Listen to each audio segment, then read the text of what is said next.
Donc aujourd'hui, Julie Bulto va nous présenter un travail qu'elle a mené, qu'elle mène encore dans le cadre d'un projet. Donc, Covid, confinement et genre, l'impact des mesures des politiques publiques sur les schémas de mobilité en France. Donc, un sujet d'actualité. Voilà, donc je laisse Julie faire sa présentation et ensuite on pourra échanger et voilà, participer à la discussion. Merci Katia.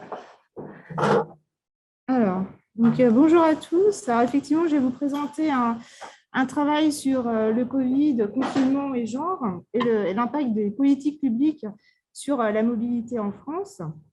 Alors, d'abord, je vais vous présenter le contexte de l'étude, les données qu'on a recueillies, la méthodologie, bien sûr, qu'on a adoptée pour analyser ces données, et puis ce qui sera le plus intéressant, les résultats et l'interprétation de ces résultats. Alors, le contexte de l'étude, donc, elle a été réalisée dans le contexte du projet ANR Flash Covid-Covico.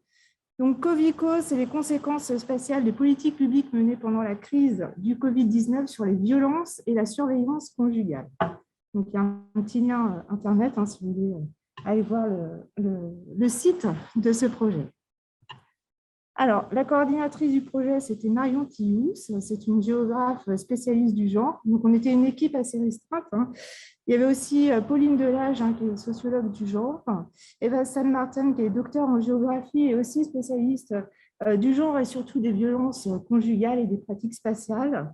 Et puis, John Esteban Rodriguez, qui était un ingénieur de recherche qui a participé pendant 6 mois au projet. Donc, il était là pour notamment récupérer les données et puis les nettoyer.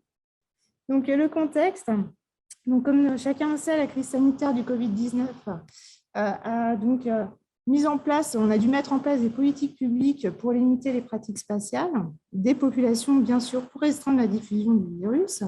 Alors, en Suède, par exemple, c'était des simples recommandations à la population, alors qu'en France, on avait des recommandations beaucoup plus strictes, donc un confinement imposé. Alors, les conséquences de ces politiques spatiales sur les violences ont donc été étudiées de mars 2020, donc c'est le début du projet, jusqu'à mars 2021. Donc, ça a duré 1 an, ce projet, et c'était financé sur 1 an par l'ANR. Alors, comment on a fait pour récupérer des données? Donc, il y avait 3 types d'enquêtes. Le premier type d'enquête, c'était un recueil par entretien des récits des femmes qui vivaient ou qui avaient vécu des situations de violence conjugale. Le deuxième type d'enquête, c'était un recueil, encore par entretien, sur l'expérience des professionnels les accompagnant. Et puis ensuite, il y avait en parallèle la passation d'un questionnaire qui porte sur les conséquences de la crise sanitaire sur les mobilités des femmes et des hommes. Et c'est sur cette dernière partie, sur cette enquête, ce questionnaire, qu'en fait va porter cette présentation aujourd'hui. Donc, on a eu 2 départements qui ont été choisis, la Haute-Garonne et l'Isère, puisque les 2 départements sont constitués de territoires variés mais comparables, c'est-à-dire qu'il y a de l'urbain, il y a des territoires ruraux et des territoires périurbains. Et puis, les 2 territoires, les 2 départements ont bien sûr une métropole comme Toulouse et Grenoble. Alors, l'objectif de l'étude, c'est d'analyser les impacts des politiques publiques sur les mobilités, mais à travers le prisme du genre. Donc, pour moi, c'était un peu nouveau. D'habitude, j'étudie plutôt la mobilité durable à travers le point de vue environnemental. Ici, c'était à travers le prisme du genre. Alors, comment on a fait pour récupérer les données et avoir des données? Donc, on a d'abord élaboré un questionnaire en 5 sections. Donc, la première section, elle concernait les caractéristiques sociodémographiques et socio-économiques des répondants. La deuxième section de ce questionnaire contenait en fait les déplacements, des questions sur les déplacements réalisés le mardi précédent le jour de l'enquête, un mardi type pendant le confinement et un mardi type avant le confinement. Donc, un mardi, un jour de semaine, pour pas que ce soit un mercredi avec les déplacements liés aux activités périscolaires ou autres. Ensuite, la troisième section de ce questionnaire, on avait les conditions du premier confinement. Donc, un tas de questions sur comment s'est passé le confinement, quel était le degré de télétravail, l'utilisation de l'attestation dérogatoire de déplacement. Donc, plusieurs types de questions pour savoir comment les individus, enfin les répondants, avaient vécu ce premier confinement. La quatrième partie de ce questionnaire, c'était sur la répartition des tâches domestiques au sein du foyer, de façon à évaluer leur impact sur la mobilité. Donc, nous verrons ça dans les résultats. Et puis, la cinquième partie concernait les agressions sexuelles et les formes de contrôle spatial par le partenaire subies au cours de la vie. Donc, ce n'était pas spécifique au Covid-19, à la période de Covid-19, hein, c'était sur tout le long de la vie. Et on a pu faire des indicateurs assez révélateurs. Alors, ensuite, donc ce questionnaire, on a élaboré avec 5 sections, comme je viens de le dire.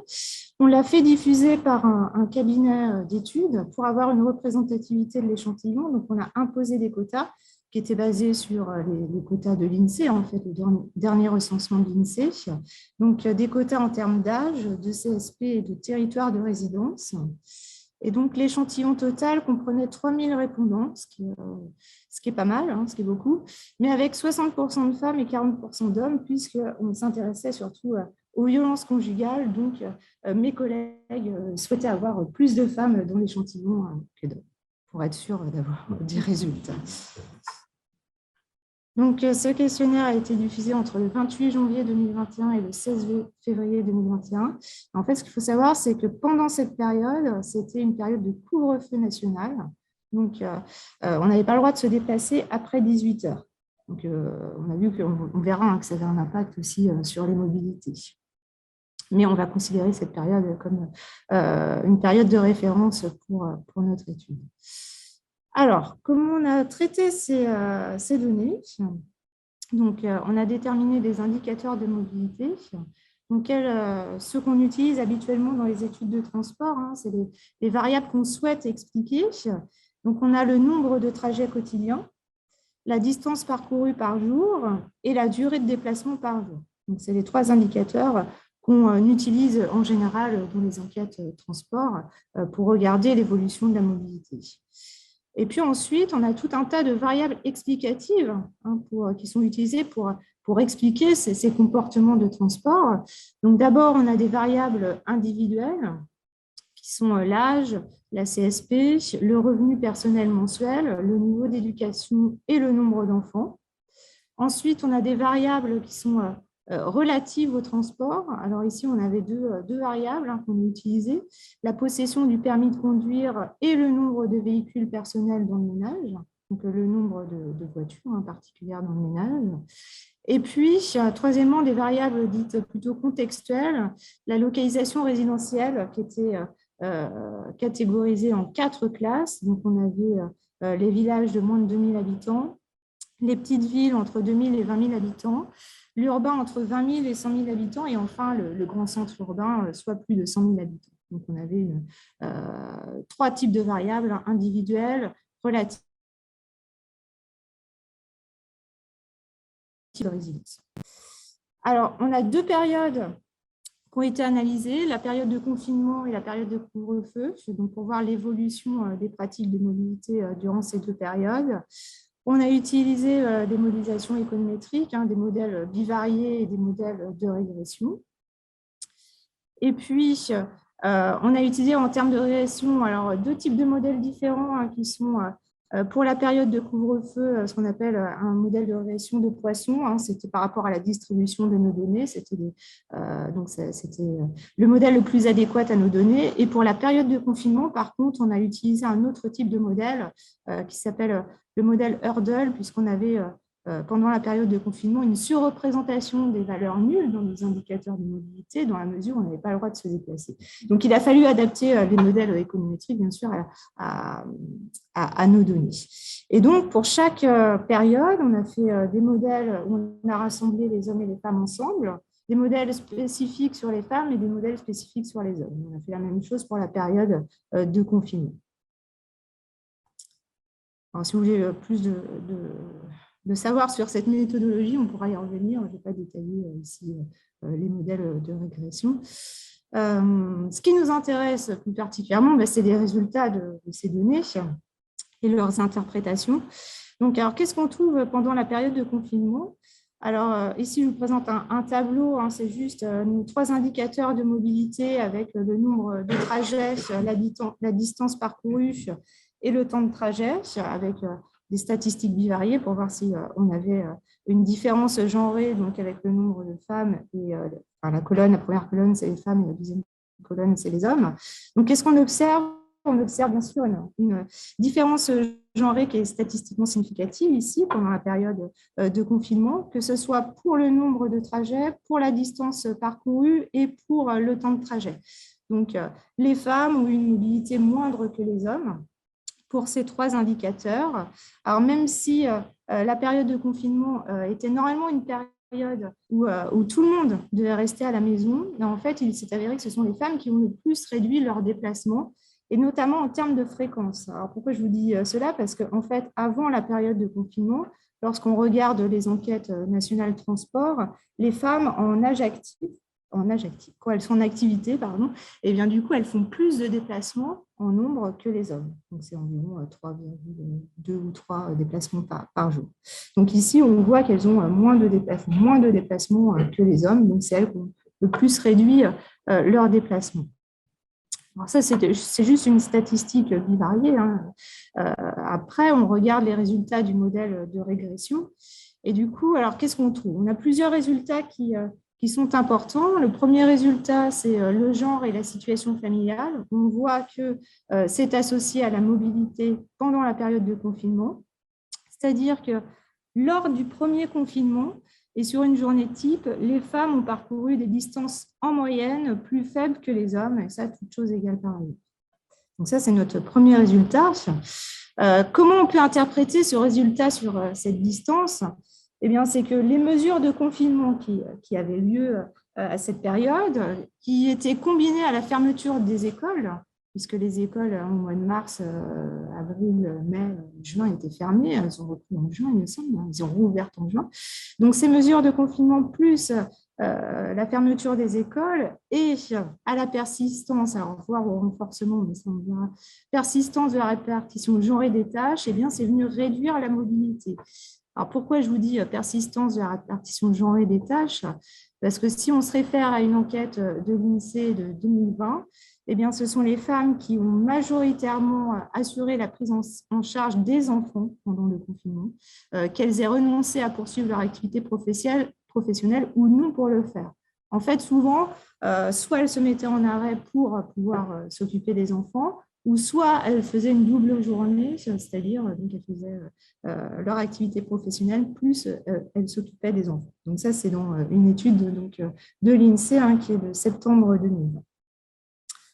Le deuxième résultat, la deuxième explication possible, l'interprétation possible sur le fait que les femmes ont plus réduit leur mobilité que les hommes, eh bien, c'est que les hommes étaient plus susceptibles de bafouer les règles gouvernementales encadrant le confinement. Alors, effectivement, on avait des questions sur, comme je vous l'ai dit, ces règles de comment ils avaient vécu le confinement, comment ils ont utilisé l'attestation dérogatoire. Et bien, du coup, en fait, ce tableau, c'est nos statistiques bivariées entre les femmes et les hommes.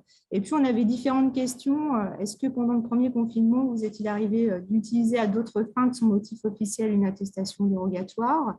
Donc ici, on a une différence genrée, de vous déplacer au-delà du rayon autorisé de 1 km également, et puis de voir en face à face des proches, des amis, des connaissances chez vous ou ailleurs, ce qui était interdit pendant le confinement. Eh bien, on voit que les hommes ont plus enfreint les règles qui étaient imposées par le gouvernement que les femmes. Alors, du coup, on a un effet genré du non-respect des règles lors du premier confinement. Les hommes ont en moyenne davantage répondu avoir plus enfreint les règles que les femmes. Alors, selon mes collègues spécialistes du genre, il s'avère que dès la petite enfance, en fait, même dans les écoles, ce sont les garçons qui bafouent les règles de l'école plutôt que les filles. Alors ça, c'est un parallèle, c'est encore pour montrer cette persistance de l'enfant des règles. Alors, deuxième résultat qui était intéressant, c'est le degré de mobilité qui est particulièrement sensible à l'accès à la voiture. Et ce, selon une différence genrée, encore une fois. Alors, on a nos deux modèles.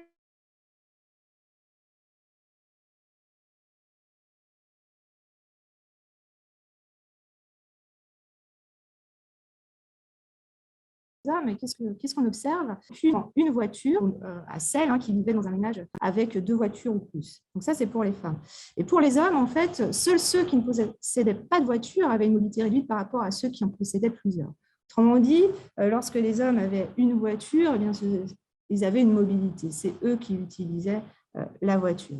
Donc, notre interprétation, ça confirme l'accès inégal à la voiture au sein des couples hétérosexuels monomotorisés. Donc, quand les couples ont une seule voiture, eh bien, c'est plutôt l'homme qui utilise cette voiture que la femme. Alors ça s'est avéré ici dans nos données sur pendant la période de confinement, mais on verra, c'est aussi le cas pendant la période post-confinement, puis c'est le cas de manière générale. En fait. C'est l'homme qui conduit, qui utilise prioritairement la voiture au sein. Troisième résultat, qui n'est pas exceptionnel, c'est que les travailleurs des professions des services, les ouvriers, les employés ont une mobilité plus élevée que les travailleurs qui appartiennent aux professions intellectuelles et cadres supérieurs. Donc, pourquoi ? Tout simplement parce que les professions intellectuelles et cadres supérieurs pouvaient faire du télétravail, alors que les employés, les ouvriers, etc., continuaient de se déplacer en fait pour assurer leur profession. Donc, ça rejoint l'étude de l'INSEE qui nous dit que 58% des cadres de professions intermédiaires ont télétravaillé contre seulement 20% des employés. Donc, nos résultats sont en cohérence avec l'étude de l'INSEE de septembre 2020. Donc, l'interprétation qu'on peut faire de ce résultat, c'est que le télétravail peut être vu comme un privilège des classes dites supérieures face à l'exposition du virus. Alors, j'ai bien face à l'exposition, c'est un privilège face à l'exposition du virus parce que toujours mes collègues spécialistes du genre m'ont dit, mais attention, le télétravail, rester à la maison, c'est dangereux pour les femmes qui subissent des violences. Donc, on ne peut pas le voir comme un privilège pour les femmes victimes de violences. Mais on peut le voir comme un privilège face à l'exposition du virus puisqu'elles vont se déplacer. Donc voilà les résultats, les principaux résultats des données qu'on a traitées sur la période du confinement.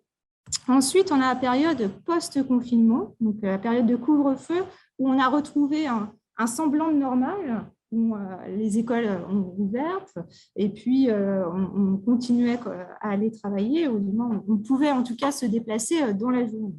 Donc, qu'est-ce que nous donnent nos résultats bivariés par rapport à nos 3 indicateurs de mobilité entre les hommes et les femmes? Eh bien, on voit qu'il y a une différence genrée qui est statistiquement significative seulement sur le nombre de trajets. Donc, en fait, on voit que les femmes ont en moyenne, ici de notre échantillon, réalisé 2,35 trajets par jour et les hommes 2,13. En fait, on voit qu'il y a un regain de mobilité pour les femmes dans la mesure, enfin, on peut se poser la question. En tout cas, on n'est pas encore au niveau pré-confinement, avant le confinement de 2020, mais on voit qu'il y a un retour. Enfin, en tout cas, on peut se poser la question s'il y a bien un regain de mobilité pour les femmes, puisque c'est elles qui avaient particulièrement réduit leur nombre de trajets. Alors, si on regarde nos modèles de régression maintenant, eh bien, on voit que le genre a eu un effet significatif. On retrouve cela sur le nombre de déplacements. Donc, pourquoi, comment on peut l'interpréter? Les femmes étaient plus susceptibles que les hommes d'effectuer un nombre plus élevé de déplacements, toutes choses égales par ailleurs. Et si on s'intéresse à l'échantillon total, on voit que le nombre de déplacements augmente avec le nombre d'enfants, et quel qu'il soit, qu'on ait 1, 2 ou 3 enfants ou plus, eh bien, on fait plus de déplacements que ceux qui n'ont pas d'enfants. Et le troisième résultat ici, c'est pour les indicateurs de distance et de durée, parce que là, on était sur le nombre de trajets, qui est très spécifique. Les femmes font toujours plus de nombre de trajets que les hommes. Et par contre, en distance et en durée de trajet, ce sont toujours les hommes qui font plus de distance et de durée de trajet. Eh bien, pour les indicateurs de distance et de durée de trajet, seul le fait d'avoir 3 enfants ou plus est significatif, donc, par rapport à ne pas en avoir. Donc, voilà ce qu'on trouve comme résultat. Donc, quelles sont les interprétations possibles de ces résultats? Donc, pour le nombre de trajets, eh bien, les femmes réalisent plus de déplacements que les hommes. C'est un résultat que le confinement avait renversé, donc c'est intéressant de voir que quand on a des règles très strictes du gouvernement, eh bien, ce sont les femmes qui réduisent le plus. Quand les règles s'assouplissent, eh bien, on retrouve cette mobilité. Donc, les femmes ont retrouvé de la mobilité en nombre de déplacements, certainement par le fait que les écoles soient restées ouvertes pendant la période de couvre-feu. C'est certainement cela, puisqu'on avait une autre partie de notre enquête qui concernait les tâches relatives aux enfants.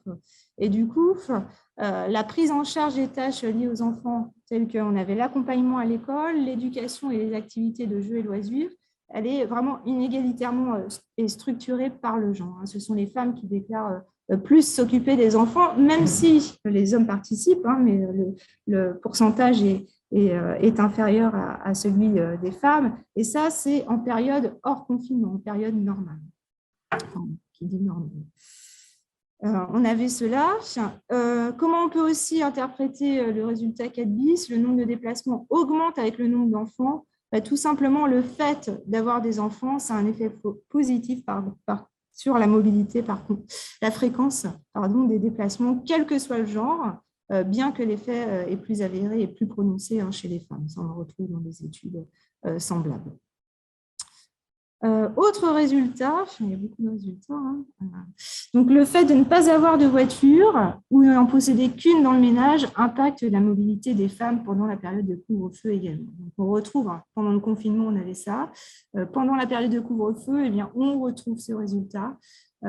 Et c'est en ligne, on avait pas mal de questions sur l'accès à la voiture individuelle, l'utilisation de la voiture au sein du ménage. Donc, au sein d'un ménage qui cohabitait avec une seule voiture. Donc, on a fait des questions pour eux. Donc, on avait une différence genrée significative, puisque la question au sein de votre ménage, qui utilise prioritairement la voiture, ce sont les hommes qui déclarent que c'est eux à hauteur de 80%, ce qui est beaucoup, alors que les femmes répondent que c'est elles à 64%. Alors, ça ne fait pas 100% parce qu'ils ne sont pas ensemble, les hommes et les femmes qu'on a interrogés dans les répondants. C'est normal. J'ai eu la question de mes collègues. Donc, ensuite, à la question « Qui conduit quand le couple sort ensemble ?» Alors là, c'est encore plus marquant, cette différence genrée. Donc, ce sont les hommes qui déclarent à 91% que ce sont eux qui conduisent, alors que les femmes répondent que ce sont elles à 46%. Donc, le poids du genre a un effet marqué sur l'utilisation de la voiture au sein du couple. Et puis, l'interprétation qu'on peut faire, c'est que les femmes sont reléguées au statut de passagères et délèguent le contrôle du véhicule et aussi la maîtrise du déplacement à leur partenaire. C'est l'interprétation possible de ce résultat.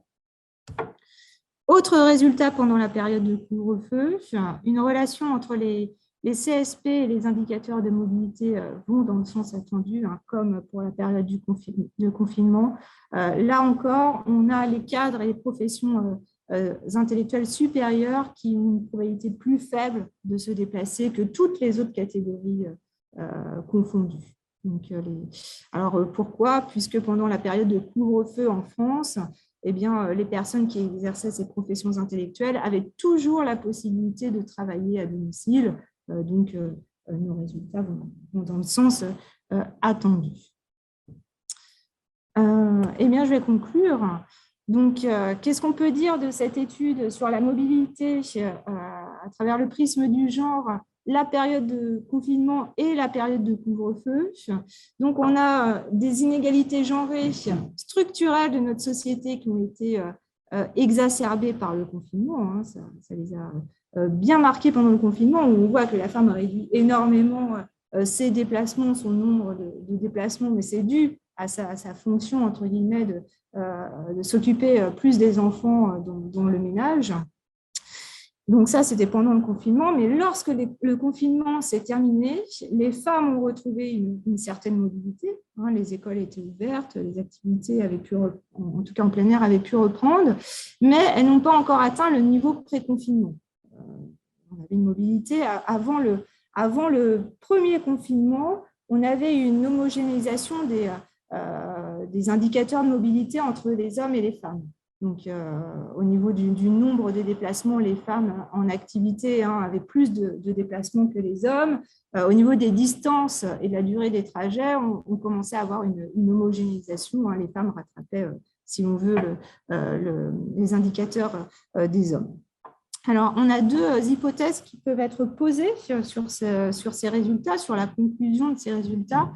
Une qui est plutôt optimiste, puisque l'enquête post-confinement, ça porte sur la période de couvre-feu, et donc les comportements de mobilité étaient encore impactés, puisqu'on n'avait pas le droit de se déplacer après 18 heures. Donc, les femmes étaient peut-être, entre guillemets, toujours victimes de leur rôle et donc de ces règles strictes pendant le post-confinement, le couvre-feu. Et une plus pessimiste, c'est que le confinement est venu anéantir des années de progrès envers l'égalité femmes-hommes au niveau de la mobilité et qu'il va falloir accélérer les changements et mettre en place des politiques volontaristes pour que les femmes retrouvent leur mobilité des années pré-confinement. Donc, on a fait, alors cette étude sur la mobilité en population générale était pour montrer en fait les inégalités qui persistaient et ensuite ça a été utilisé pour l'analyse des violences conjugales, notamment pour regarder, mettre en parallèle les récits recueillis et puis ces différences genrées de la mobilité. Voilà, merci.